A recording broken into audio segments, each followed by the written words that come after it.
Whoa.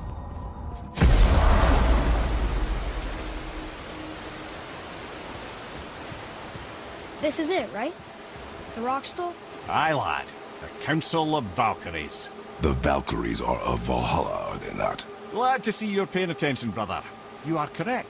Valhalla, the great hall of the Einherjar, is their home within Asgard. But while there, they are subject to the scrutiny of the All-Father himself. And relations between the Valkyries and Odin were tense during my tenure as his advisor. Why? Well, that's an even longer story, lad. For now, why don't we look around for some clues?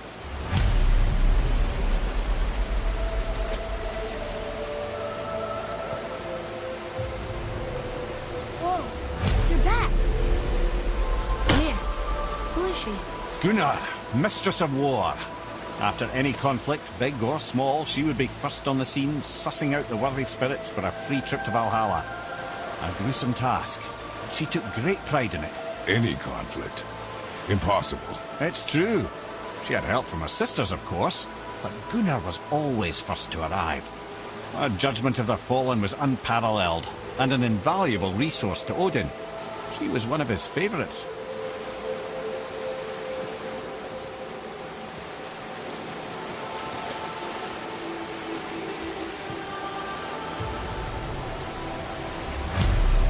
Ah, Gondul.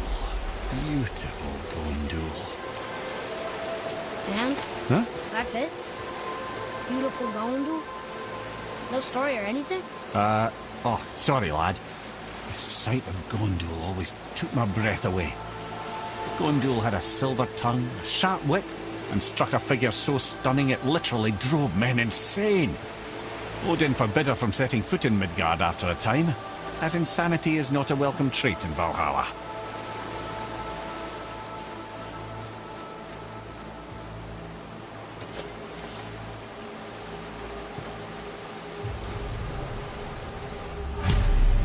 This is none other than Geirdriful, the Master of Arms in Valhalla, responsible for arming and training Odin's Einherjar. Is what? His army come Ragnarok. The entire reason Valhalla exists, you see. The Einherjar wait in the Great Hall endlessly, feasting, drinking, and fornicating themselves silly. Once Ragnarok begins, Odin calls them into service to fight on his behalf. Geirdriful had her hands full training that lot.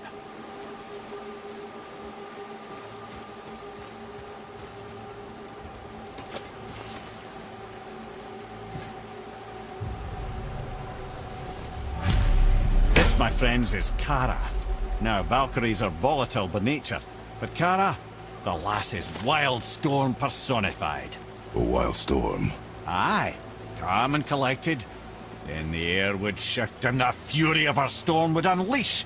It was beautiful in a way, assuming you could find proper shelter. Her tears would cleanse the blood-soaked battlefields.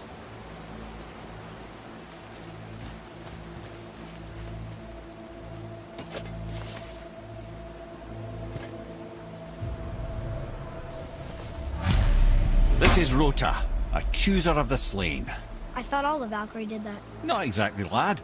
Although that is what they're most famous for, and by far their greatest responsibility. You've seen what happens to the dead without the judgment of the Valkyries. Hellwalkers. That's right. Rota, Gunnar, Skuld. Without them to clean up the aftermath of battle, hell overflows with souls meant for Valhalla. A sorry state of affairs. Rota must be beside herself.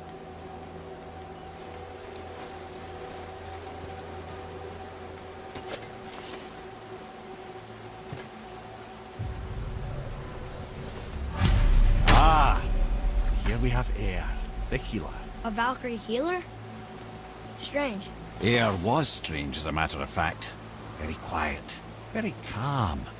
Where her sisters were violent rapids, Eir was a gentle stream. She healed the wounds of both mortals and gods, and even a certain all-knowing sage who once drank too much and fell off a mountain.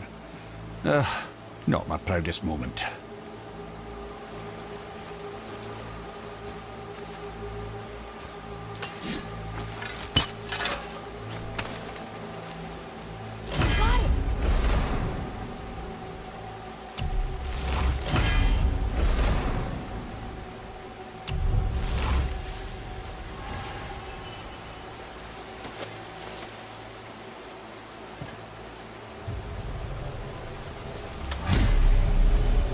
Well, well. Hilda, mistress of battle. She and Odin got on quite well, actually. Her and the other Valkyries, not so much. She would spend most of her time here in Midgard observing discord between the living, and sewing some up herself from time to time. She lived for conflict. Some say she was conflict personified. I wonder what will become of her now that she's free.